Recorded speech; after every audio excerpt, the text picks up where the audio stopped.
Assalamualaikum warahmatullahi wabarakatuh. Perkenalkan, nama saya Evina Yayangsyah Putri. Oke, di sini saya akan menjelaskan materi tentang speech atau pidato. Pidato adalah sebuah kegiatan berbicara di depan banyak orang. Pidato dilakukan dengan menggunakan bahasa yang baik dan dapat diterima oleh pendengar. Umumnya, orang yang melakukan pidato akan menyampaikan gagasannya kepada orang lain atau pendengar. Isi pembicaraan dalam pidato akan menjelaskan mengenai ide dan petunjuk. Tak jarang juga orang yang melakukan pidato akan memberikan nasihat-nasihat kepada para pendengarnya. Hal itu tergantung pada konteks atau kondisi pidato tersebut. Umumnya, pidato akan dilakukan oleh orang yang dianggap penting. Dalam artian, orang tersebut dibutuhkan untuk menyampaikan sebuah pernyataan atau pandangan. Adapun tujuan dari pidato, ada beberapa tujuan dari pelaksanaan pidato. Di antaranya yaitu pertama, memberikan sapaan. Salah satu tujuan pidato adalah untuk memberikan sebuah sapaan di dalam suatu acara atau kegiatan.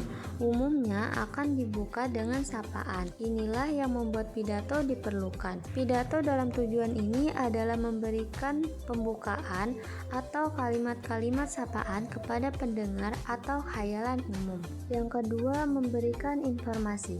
Pidato juga memiliki tujuan untuk memberikan sebuah informasi. Sudah jelas bahwa informasi tersebut diberikan untuk para pendengar atau khayalan umum. Dalam tujuan ini, informasi yang diberikan umumnya bersifat penting mengenai suatu hal. Yang ketiga, mempengaruhi para pendengar. Tujuan lain dari pidato juga untuk mempengaruhi para pendengar. Pidato jenis ini umumnya berupa sebuah ajakan. Pidato yang digunakan untuk mempengaruhi pendengar adalah pidato yang bersifat persuasif. Tujuan dari pidato tersebut supaya para pendengar mau melakukan hal yang dikatakan di dalam pidato tersebut. Yang keempat, menghibur para pendengar. Pidato juga memiliki tujuan untuk menghibur para pendengarnya. Pada pidato kali ini, orang yang berpidato akan menyampaikan kalimat-kalimat yang menyenangkan untuk didengar. Contohnya seperti pidato yang memiliki unsur-unsur komedi di dalamnya. Jenis-jenis pidato. Pertama, pidato informatif. Salah satu jenis pidato yang terkenal banyak orang adalah pidato informatif. Pidato informatif adalah pidato yang memiliki tujuan untuk menyampaikan sebuah pengetahuan atau informasi penting. Informasi-informasi tersebut akan diberikan pada komunikan atau pendengar. Kedua, pidato argumentatif. Jenis pidato selanjutnya adalah pidato argumentatif. Pidato argumentatif adalah pidato yang di dalamnya mengandung beberapa hal seperti dalil, argumentasi, data, atau alasan. Hal-hal tersebut berfungsi untuk menolak atau mendukung sebuah pernyataan.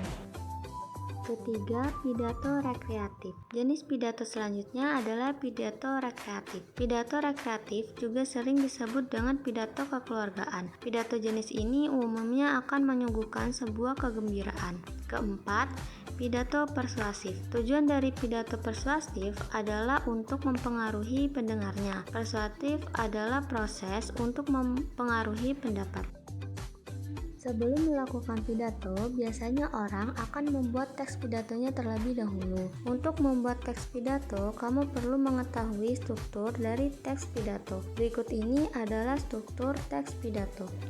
Pertama, bagian pembukaan. Pada bagian pembukaan terbagi lagi menjadi 4 bagian. Di antaranya yaitu salam pembuka, ucapan berupa penghormatan, ucapan berupa rasa syukur, dan pengantar ke arah topik utama. Yang kedua, bagian isi. Bagian selanjutnya setelah pembuka adalah bagian isi. Isi dari pidato yang akan disampaikan harus berisi mengenai informasi yang penting. Isi pidato tersebut sebaiknya juga disertai dengan alasan yang meyakinkan. Yang ketiga, bagian penutup. Bagian terakhir dari struktur teks pidato adalah bagian penutup. Bagian ini umumnya berisi kesimpulan berdasarkan hal-hal yang sudah disampaikan. Selain itu, juga perlu menyampaikan permintaan maaf mengenai kesalahan-kesalahan yang sekiranya dilakukan selama berpidato. Setelah itu, pembicara juga menyampaikan terima kasih dan salam penutup. Oke, cukup sekian penjelasan materi dari saya. Kurang lebihnya saya mohon maaf. Terima kasih. Wassalamualaikum warahmatullahi wabarakatuh.